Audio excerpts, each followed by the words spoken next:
All right. Ladies and gentlemen, my name is Nick Tan. Thank you everyone for coming. I am your recording secretary. I'm also the chair of the Asian Caucus. Ladies and gentlemen, we have an amazing guest, Gordon Chang. He has been on the front lines exposing what the CCP has done to not just our country, but the world. And just a personal thing, I think I may have spoken to a few of you about this. You know, my grandparents are originally from China, but Grandpa Tan fought under Chiang Kai-shek's army. Unfortunately, we were on the losing side, so we had to flee. Can't stay here for Mao and his boys. And I think it's saying a lot that the Asian American community now is at this impasse point where for decades we were not considered as a major voting bloc, not even cultural trends. Now we're at this point, especially the last 2 years, now we're at the forefront of this geopolitical struggle between China and the United States. So I think we have a very unique place in our political dialogue, for good and bad. And so it's my pleasure to bring Gordon here. And before we get into that, our fearless leader, President Gavin Wax, would like to make a few announcements for the club. Thank you, Nick. Round of applause for Nick. Sorry I'm a little underdressed, just came from work. I'll just keep it brief, just with some quick club announcements. Well, first I'll say great work, Nick, and the rest of the Asian Caucus. I love to see the turnout for these caucus events. We're having a ton of them. They're very regular. I encourage you guys to get involved, either in this caucus or many of our other caucuses that are emerging. If you're not a formal member of the club, I also encourage you to join one of our committees. We're very active. We're doing a lot of work, both for the club, both for different campaigns, and across the grassroots conservative base in the city and the state and the metro area. So I definitely encourage you guys to get involved. And New Jersey. And New Jersey, yes, and New Jersey. That's the metro area. But anyway, I just want to also give a quick announcement for some upcoming events. Tomorrow is going to be a regular club event. It's going to be at the Women's National Republican Club right across from Rockefeller Center. We're going to be having Dr. Scott Atlas, who is Trump's COVID advisor, as well as conservative activist Scott Pressler. It's going to be a packed house. We're expecting about 200 people, so I encourage you to get your tickets online. We will be selling them at the door, though. And then after that, we also have an event in Hoboken, New Jersey. It's our first event in New Jersey. I would also encourage you to attend that. We're going to be having radio host Bill Spadilla, congressional candidate Mike Crispy, and we may have a special guest also from New Jersey who will be attending. So I encourage you to get tickets for that event on March 28th. With that, I'm going to let you guys do your thing. Down with CCP. All right. Down with the CCP. Ladies and gentlemen, that'll be our chance tonight. All right. So Gordon Chang here has written many books on the CCP. He's been the forefront of the dialogue and discussion about the crimes of the CCP over the course of many, many decades. And I would just want everyone to give a warm welcome to the one man who keeps President Xi up at night, Gordon Chang!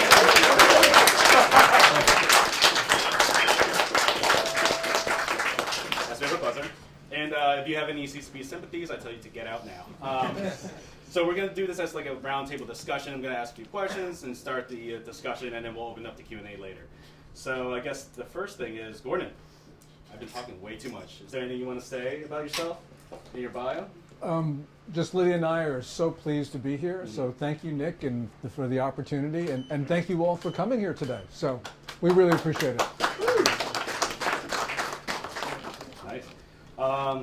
So in the aftermath of the Cold War, there was a slow, steady transition where the CCP had, Deng Xiaoping, who started liberalizing the country, and then we had Jiang Zemin, and I apologize if I'm butchering my Chinese because I forgot it a long time ago, and then Hu Jintao, and then that slow, steady to somewhat of a democratic system under an authoritarian regime was going the right direction, and then it seemed like with President Xi, it all just flipped 180.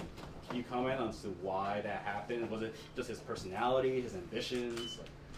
Well, I think under Hu Jintao, Xi Jinping's predecessor, there was a sense that China was not moving forward because under the system of Hu, there was consensus politics, which means that everybody at the Politburo Standing Committee shared in decisions. And that meant that decisions were made really slowly. When they were made, they were just sort of lowest common denominator. And there was a feeling in Beijing that they needed somebody who could push the party forward. And so they saw someone in Xi Jinping. The other thing about Xi Jinping is that the Communist Party tries to portray itself as a monolith, but it's not. It's really a collection of factions, groupings that are constantly shifting. And generally what you had seen was that general secretaries of the Communist Party came from one of the main factions in the party. So for instance, Jiang Zemin was the Shanghai Gang, Hu Jintao, Communist Youth League. And I guess what happened around 2011 or 2012 is that the big factions couldn't agree. And so they took somebody who was not identified with any of the factions in the party.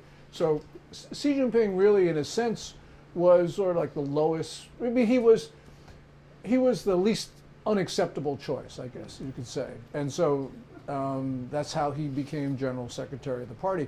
But he realized that in a faction-ridden ruling group that he needed to have a core of political support. So he looked to certain flag officers in the People's Liberation Army.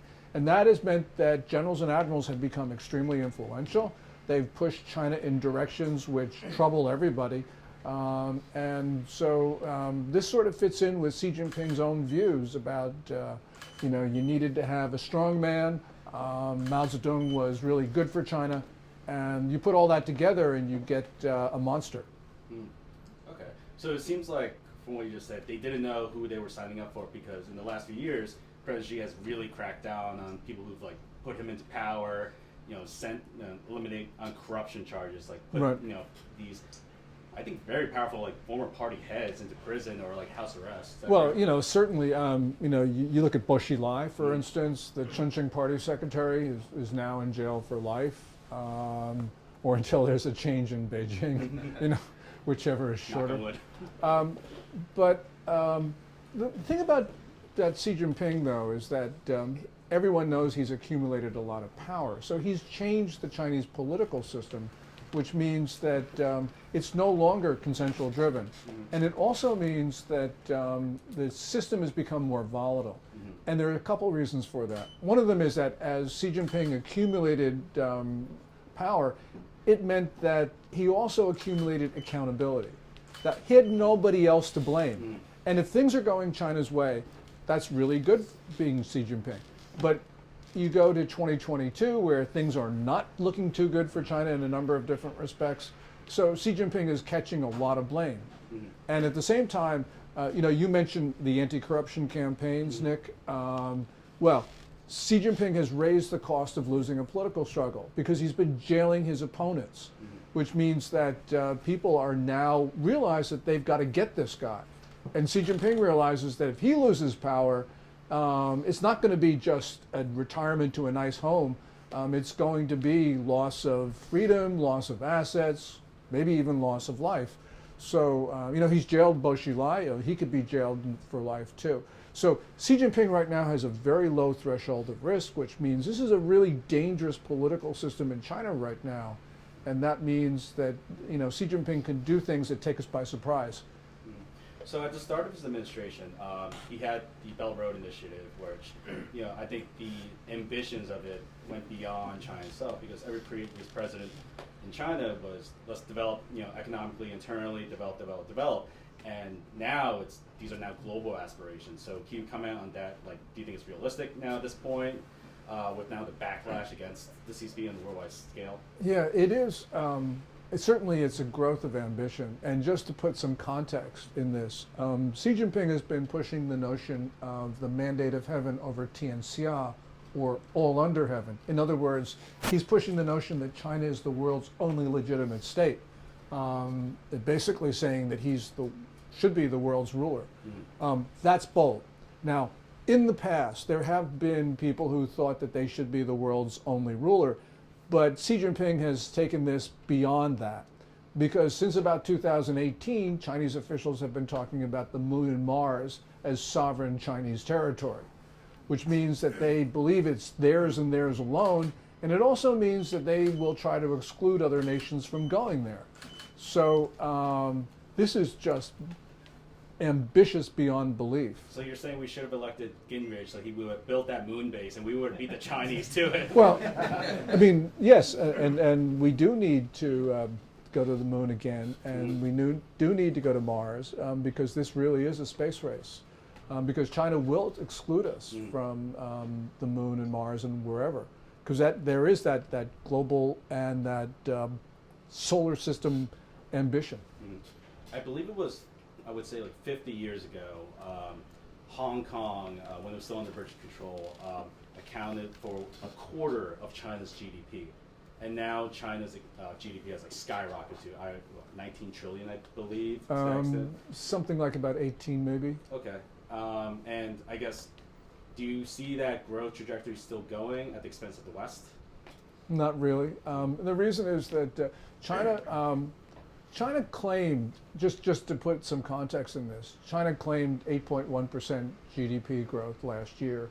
But it clearly is slowing because even by their own numbers, they claimed 4.0% for Q4, which you do the arithmetic, it means that this is on a downward trajectory. And they didn't grow at 4.0. Consumption, which is supposed to be the driver of the Chinese economy, is really weak, and we can see this from all sorts of anecdotal evidence. And at the same time, they've got a debt crisis. They've got to figure out some way to pay back this money. I don't think that they know how to do that. So they, it's sort of like in 2008, the US and other sort of free market economies took their medicine. There's a lot of imbalances in our economy, thanks to China, but that's a longer story. But the point is that our free market sort of adjusted, and people suffered, but eventually we have a sounder basis for our economy. In China, they didn't allow the 2008 to happen, and that what they did was they embarked on one of the biggest stimulus programs in history, and now they've got this debt. It's perhaps as much as 350% of gross domestic product. Could be even more. They've got the hidden obligations, so nobody really knows what it is. And they don't know what to do about it. So they're hitting the wall right now with Evergrande, the big property company, defaulting.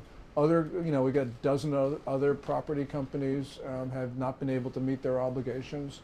And this is serious for China. And they don't have a solution. And by the way, they now got COVID outbreaks, which are shutting down big portions of the Chinese economy, including, most recently Shenzhen, the city that in Guangdong province, next to Hong Kong. Factories are closing. But this is not just Shenzhen, this is all across China. So they have problems for which there are no solutions other than just the biggest crisis in the world. Gordon, can you... This is why I bring my wife. Yeah. Also, Lydia, ladies and gentlemen. is false. Can you Lydia, ladies and gentlemen, this is Chang. No, I don't want to scare any of you who's not married yet. So. Yeah, I always say that she should write a book on husband management. Can you explain why it is harder for China to unwind the debt because it's all domestically? Yeah, China has a lot of debt, but it doesn't have very much external debt, considering the size of the economy. And a number of analysts will say, well, they don't owe very much debt to the outside. This is going to be easy to solve. But historically, when a country owes money to itself, it's much harder to solve your debt crisis. And there's a very simple reason for it.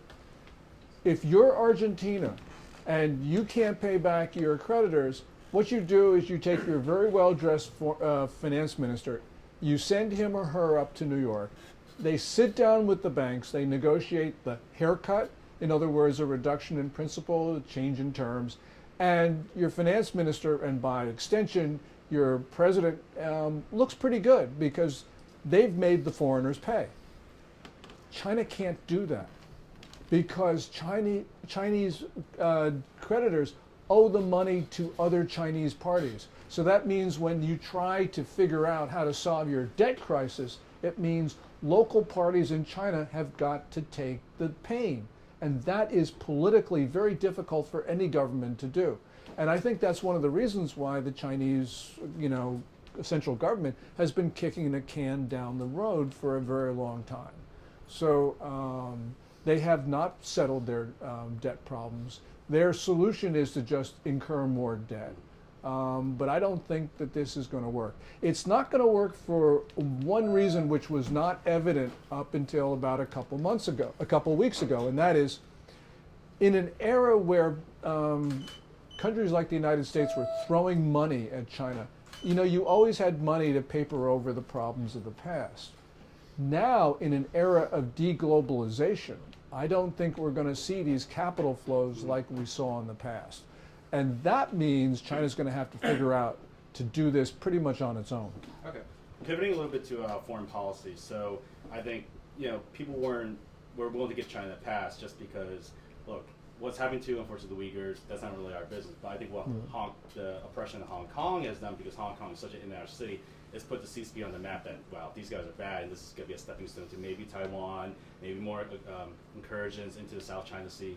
Can you speak about the CCP's foreign policy ambitions, and also under the context of what Russia is doing in Ukraine as a kind of like a distraction to it all? Well, I think the aspect of Chinese foreign policy that we have focused on recently really is its relations with Russia. Because Vladimir Putin came to Beijing on February 4th, had more than a 2.5-hour meeting with Xi Jinping, and afterwards they issue their 5,000-word communique, which talks about their no limits partnership, in which no area of cooperation is forbidden, that their relationship, they say, is closer than a Cold War alliance. And by the way, on that same day, Russia announces new oil and gas deals with China that Russia said was worth something like $117.5 billion. So this really looks like a really strong partnership. And then after that, Russia announces 100 million metric ton sale of coal. After that, China removes the restrictions on the purchase of Russian wheat. One thing after another. And by the way, while all of this is going on, Russia invades Ukraine. And what happens? It's not only China's financing the killing of children in Ukraine, you then have essentially China opening up its financial system to Russian institutions that we've kicked off SWIFT and we've frozen their dollar accounts. So this really looks like China's backfilling. Then you have Chinese diplomats covering for Beijing across the world, and something that we don't focus in on, but that the Communist Party gets its propaganda machine up and running. It amplifies these ludicrous Russian narratives about the war.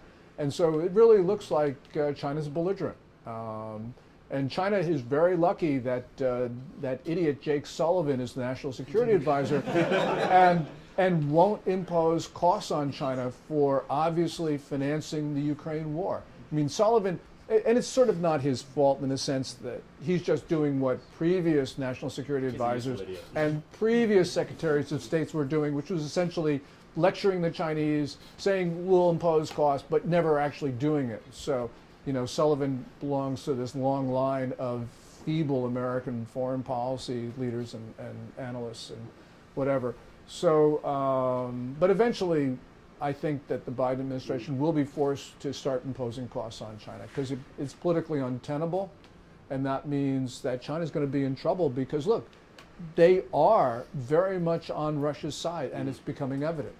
So, I don't know if people know this, I voted for Trump in 2020, and the biggest reason was, the biggest reason was, for all your feelings about Trump, he wasn't like the perfect messenger, but I think his message was true, and he was the first president in a very long time who was willing to confront our foreign adversaries, namely the CCP. Yeah. So, how I see is that Trump at least awoken a lot of the political establishment that, look, we can't keep catering to the CCP, right. We need to do something, whether it be their students who are coming here, taking all our research development and taking it back home, or even cases like Fang Fang, or I'm blanking on the driver of Senator Dianne Feinstein, but he was prosecuted, I believe, under that he was taking CCP bribes and reporting back to his handlers.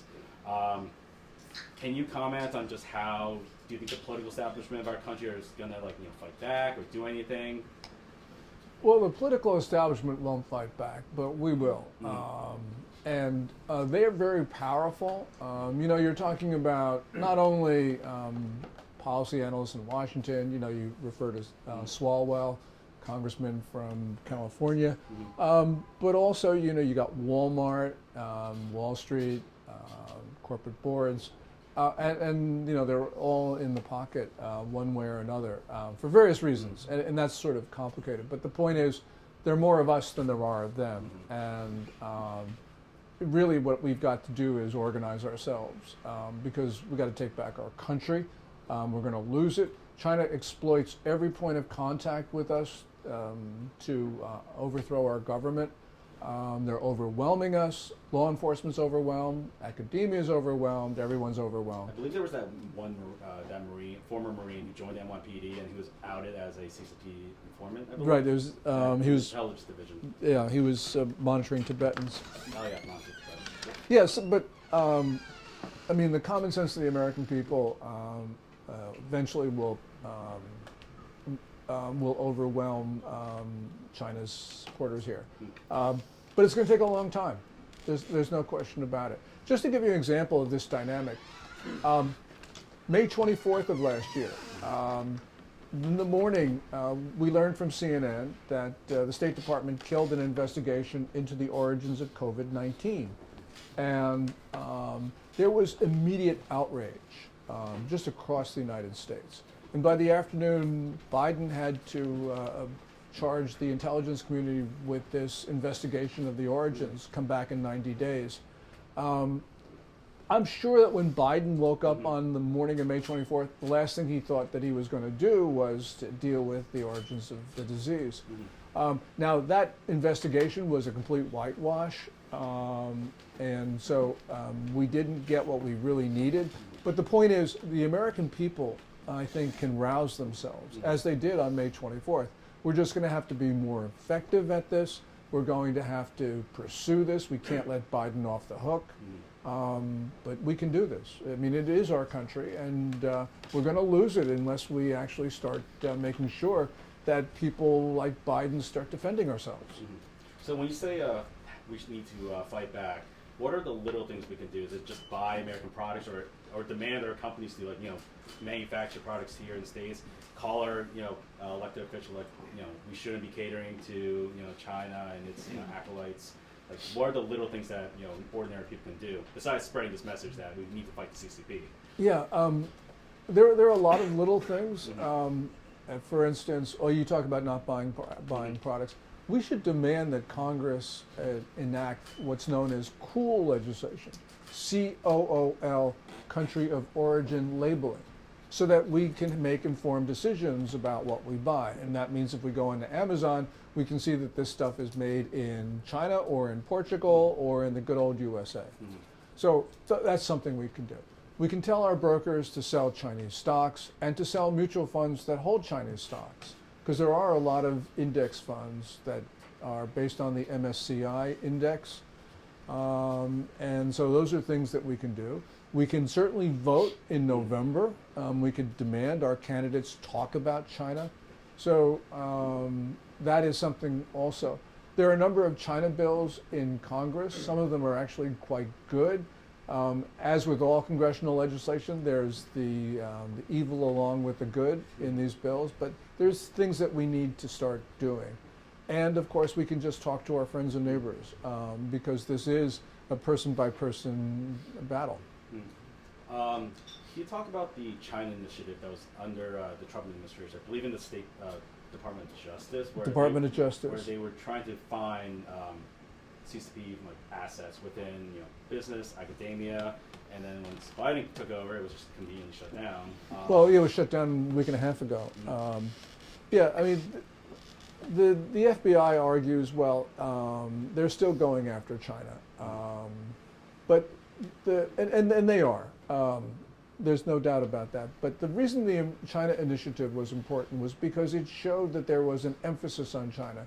And by ending the program, it really is a victory for Beijing, because Beijing was making the argument, well, this program is discriminatory, this program causes hate against Chinese Americans. And this is a narrative that the Biden administration has bought onto with all their executive orders on xenophobia, including the one they signed on January 20th of last year.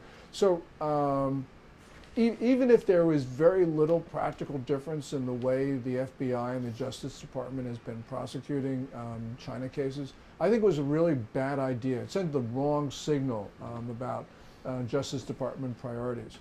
I argue that there actually is some substantive effect of ending it, but that's a complicated issue about whether it does really affect the way the FBI operates.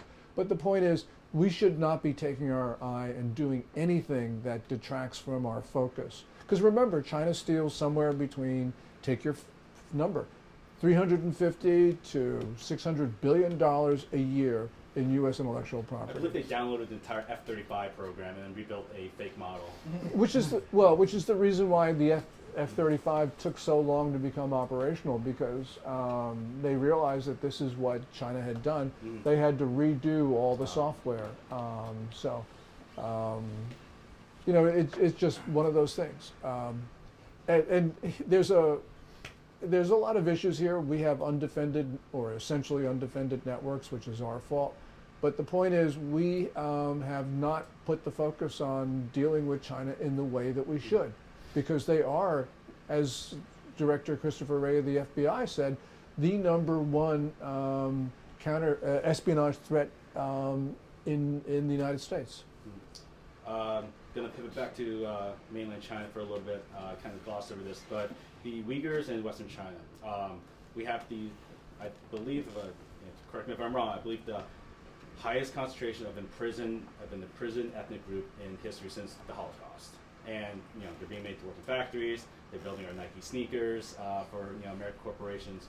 Can you just comment on that? Like, what's the long-term plan? Is it just to ethnically wipe out certain minorities in China and replace with Han, immigrants, or much more likely to support the CCP? Yeah, Xi Jinping's idea is, and this also is not just Xi Jinping, but it also it's Communist Party ideology, which is really to make sure that all minority groups have been eliminated, which is not to say that people will all be exterminated, but that all minority identity will be extinguished. This goes hand in hand with the Communist Party's program to eliminate religion, to entirely eliminate religion. And what has occurred are genocide, official rape, forced organ harvesting, torture, killing. We know people are dying in those detention facilities because 2 years ago China built actually a crematorium between two of these concentration camps. So there's that imprisonment of children, and what you refer to as forced labor, which in some cases really does resemble slavery. And here we have American companies trying to take advantage of it. So for instance, there was in Congress at the end of last year the Uyghur Forced Labor Prevention Act. Well, who was lobbying against it? The Biden State Department was, as well as companies like Apple. I mean, Apple has actually been using subcontractors who have, as a matter of policy, been using forced or slave labor. In Apple's case, one of them is called Lens Technology, and Apple was there. So, here's a company that lectures the American people on social diversity and all the rest of it. Nike's even worse. Nike had a 3-decade or so relationship with a sub-Korean contractor, which ran a factory in Qingdao in the northeast part of the country.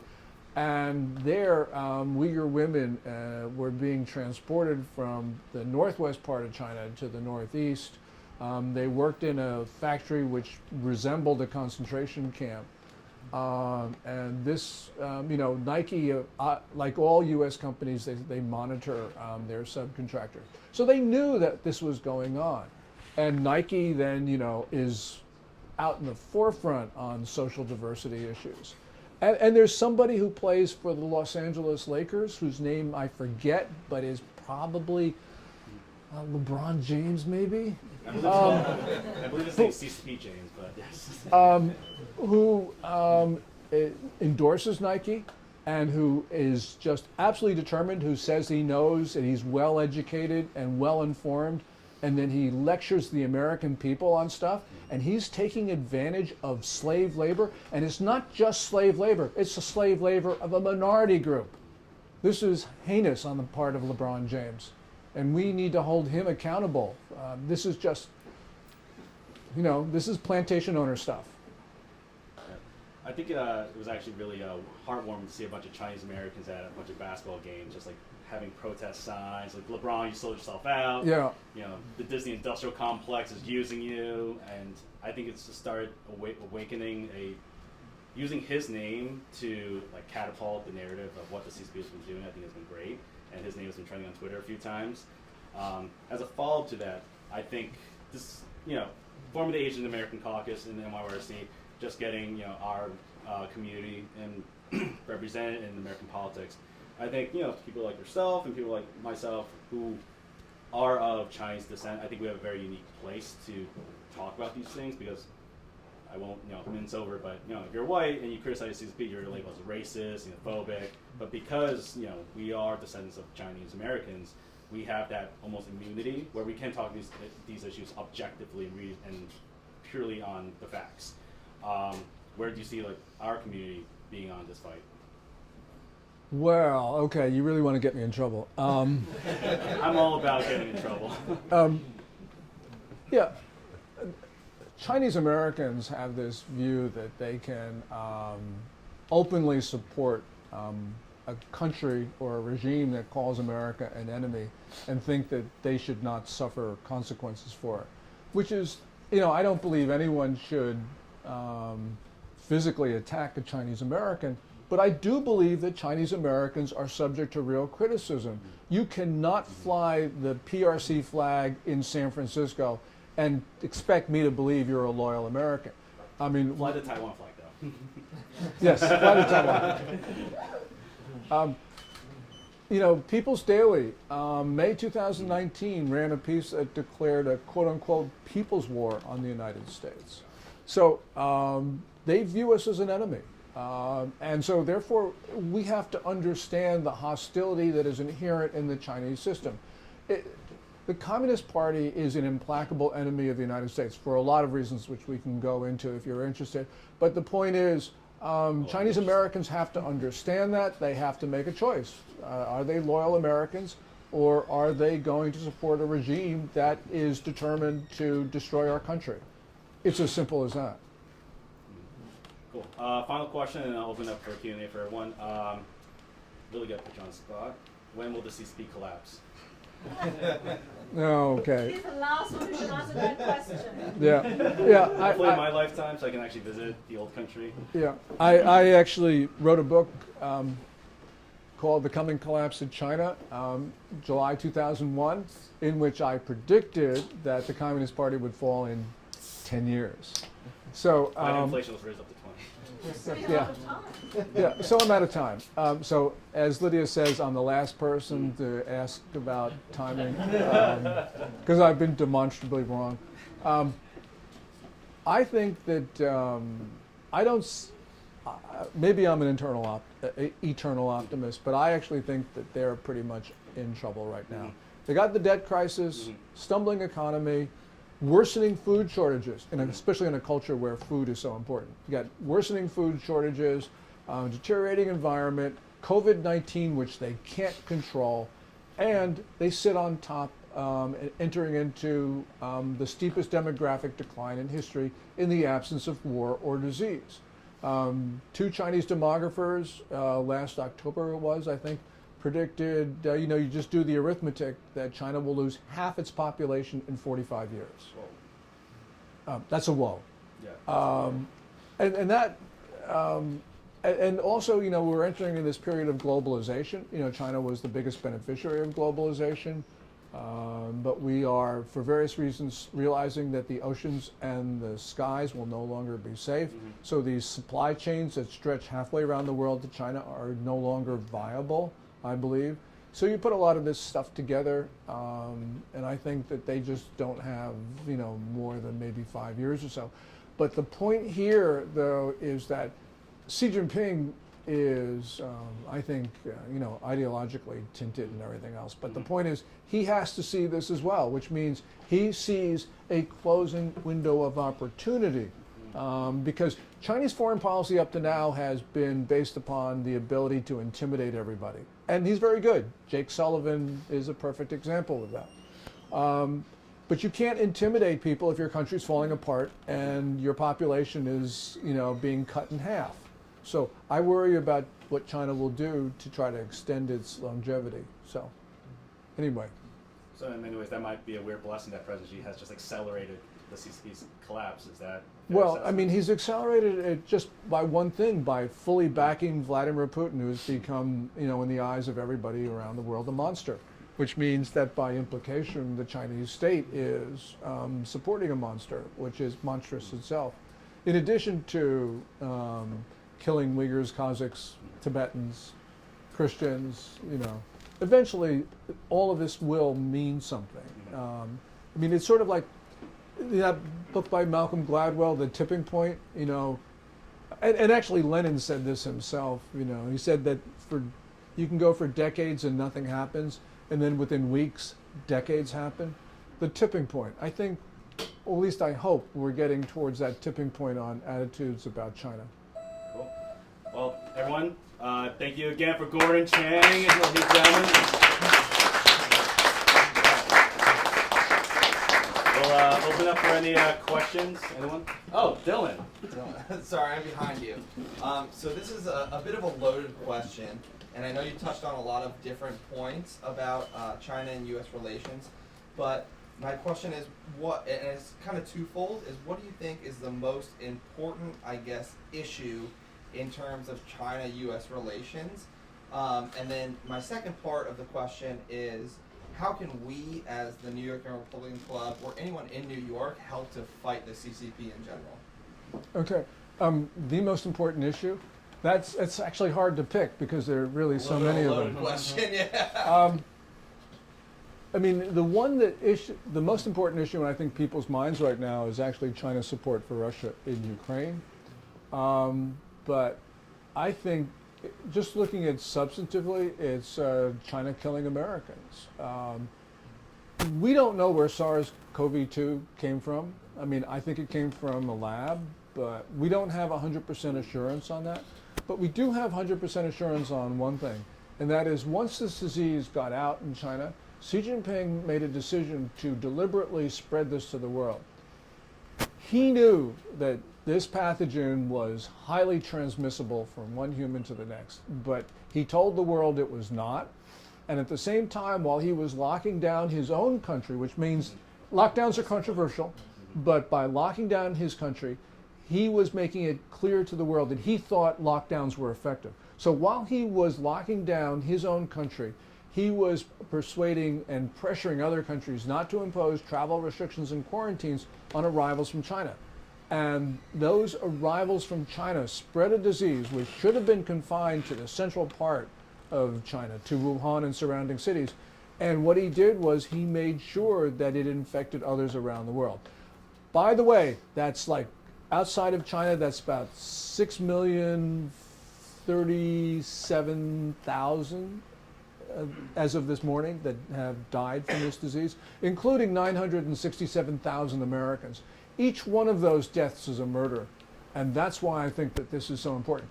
It's important because we got a president right now who does not curious about where COVID-19 came from, has no intention of holding China accountable. And the reason why that is particularly of concern is because we know that Chinese military researchers are trying to develop pathogens of what they call, quote, specific ethnic genetic attacks, which are pathogens that will leave you immune, but will kill this woman right here. So, I love everyone of the rainbow, just for the record. So the point here is that this is a civilization killer, and we have not deterred China from spreading disease. And that's why Trump is right. You need to impose like a $19 trillion cost on China because, and it doesn't have to be 19 trillion, it can be 20 trillion or whatever it is. But the point is you got to make sure that Xi Jinping, next time they've got a disease that either they created or it's just natural, decides it's not a good idea to spread this thing. In terms of what the Young Republican Club can do, in addition to the stuff that we talked about before, you're a Republican club. Your party, and I can say this because I'm an independent, but your party is poised to take over the House and probably the Senate in November. And if you guys don't screw it up, and I'm sure you can, but if you don't screw it up, you will take the White House in 2024. So you need to door knock on, Republicans in Congress. As people run for Congress, you need to actually talk to them about what their China policies are, because this is consequential stuff. So that's what you can do. Thank you. And for New Jersey as well. Because even if you think that you can turn the state red, you do so much that the Democrats have to fight for the state. Like we in New Jersey, right? I mean, it's unlikely we'll turn it red, We're trying. but we are going to Yeah, do maybe. everything so that they will have to defend New Jersey. That means they can't spend money in turning taxes blue, for example. Yeah, I mean, make them fight for every single vote. Now, I might say that New York City is a lost cause, but you fight for it. You make the other side fight. That's the simple thing. Everyone can make a difference, and everyone should try. Any questions? Nate. Yeah, so in terms of the CCP's been in power for over 70 years. What do you see, if the CCP were to collapse, what do you see replacing it? Is it another autocratic regime? Do you see liberal democracy flourishing there? Would it be a return to a sort of a ROC type government from the pre-communist or the pre-revolutionary period? What do you see around Or a that? military government. The new federal state under Moscow. Yeah, I mean, Sorry. Steve Bannon gets elected president of China. We really don't know. I think that you probably would see strongman rule for at least a little while. I mean, my sense it would be martial law for a fairly long period of time. And, the generals and admirals can't run the place anyway, but at least they can restore order. I don't see somebody with, Xi Jinping, we call China authoritarian. It's really no longer authoritarian. It's semi-totalitarian. I guess one of the things I don't see is I don't think the Chinese people really want another totalitarian leader. So I think that as Xi Jinping was a reaction to Hu Jintao, I think you'll find somebody being a reaction to Xi Jinping. But there's any number of things that can occur, including China breaking up. People talk about that, which I don't think really will happen, but that's also on the menu. The Chinese themselves say our country goes, China goes through cycles. It gets bigger and bigger, and then it gets smaller and smaller and smaller. Well, it's been in the bigger and bigger stage for a couple hundred years. You have to go back to Qing Dynasty and the rest of it. So probably it'll get smaller and smaller. Yes, you in the back. Yes, I grew up in China, and I'm a registered Republican. And some of my friends have this question for you, and also part of it's my question too. And there's an article that said who would benefit from the Russia-Ukraine war, written by Alan Lobo. He says the biggest winner would be China, America, France, and the biggest loser would be Russia, Germany, India. So what do you think about this? I probably couldn't disagree more. We're going to go into, it feels like we have passed an historic inflection point where we're transitioning from a period of general peace to one of constant conflict, if not war. And in this period, countries that are self-sufficient are going to be more successful than those that are not. The United States is self-sufficient in food, and we're self-sufficient in energy. China is self-sufficient in neither of those. So in a period of deglobalization, we're going to see supply chains start to shorten. It's already occurred, by the way. It's been in process for 2 or 3 years, but it's going to accelerate. So China backing this invasion is, I think, one of the things that is going to hurt China the most. In terms of Germany, Germany, I think, certainly is not self-sufficient. India is, can get by. So I think India will do okay. But the biggest winner is the United States. We will all be less prosperous, because when you have deglobalization, it means that you don't trade. Trade's very efficient. It's very, very efficient. So if you end up with a system which is less efficient, people will be less prosperous. But Americans, the gap between America and the rest of the world will widen. So while we will, as an absolute basis, be less prosperous, on a relative basis, we will be more prosperous, just because the rest of the world is in real trouble. Remember, Ukraine and Russia are two big wheat exporters. That probably is going to end for a fair amount of time. Well, who are the other big wheat exporters? You got Brazil, maybe, I think, and the United States. And by far, we're a bigger exporter of food and producer of food than any other country in the world, even in good times. In bad times, when our competition has killed itself, you want to be an American. Hendrik? Gordon, first off, I want to say thank you for keeping up the fight. You're a true patriot. Yeah, so the way I view it is the United States and China are in full-blown Cold War. If you go at it from the perspective of first principles, we are from diametrically opposed systems of government, and they might not have the outward expansionary impetus that the Soviets had, but they are every bit as aggressive, I think, just in terms of posing a challenge to our system. So I want to ask the question, I think there's various levels of awareness within the administration, the prior administration and the current administration, as to this fact. But what do you think the Biden administration, if anything, gets right relative to the Trump administration in participating in this Cold War? And if I can nudge the response, I think maybe in terms of encircling China and sort of having a focus on alliances and that sort of thing, which I think Trump might have fallen short on. Yeah. I mean, the one thing that Trump did, which I didn't like, was he pulled the U.S. out of the Trans-Pacific Partnership.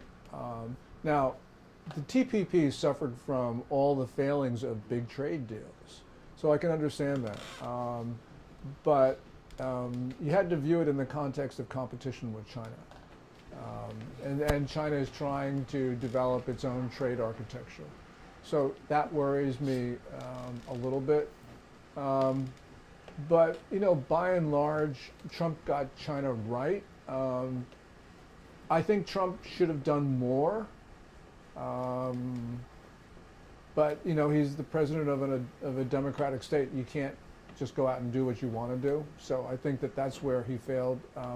I think he would be president today if he had recognized the maliciousness of COVID. He was saying too many nice things about Xi Jinping, and he was not doing enough to stop COVID. And so remember, if you go back to February of 2020, he was going to win the election. This was just the unanimous view across political analysts. And what happened? COVID happened. And I think that he did not understand what was going on. And if he had, I think he would have won it. But by and large, Biden's got China wrong for a lot of reasons. So the way I would put it is, yeah, you can find areas where Biden might have been doing a little bit better than Trump, but they're very few, because Trump fundamentally understood the challenge from China, and Biden has fundamentally misunderstood the challenge from China. Well, that was a great way to close it out. I apologize if you didn't answer your question. We'll be sticking around, so you can ask We'll stick around and answer questions from people who didn't get a chance. So ladies and gentlemen, Can I just make one? Yes, of course. I think I'm more hopeful than Gordon about the Chinese people getting it right the next time, because we have an old friend from Princeton. She's in her 90s. She's named after the old capital called Beijing, and she promised me that China will be free during her lifetime, and she will take me back to Beijing to her favorite Jiangxi place. So we will get it right the Chinese people will get it right. Cheers to that. China will be free, ladies and gentlemen. China will be free. Everyone, I see you're all sobering up. Please go back to your drinks and put yourself through the list. Thank you all for coming.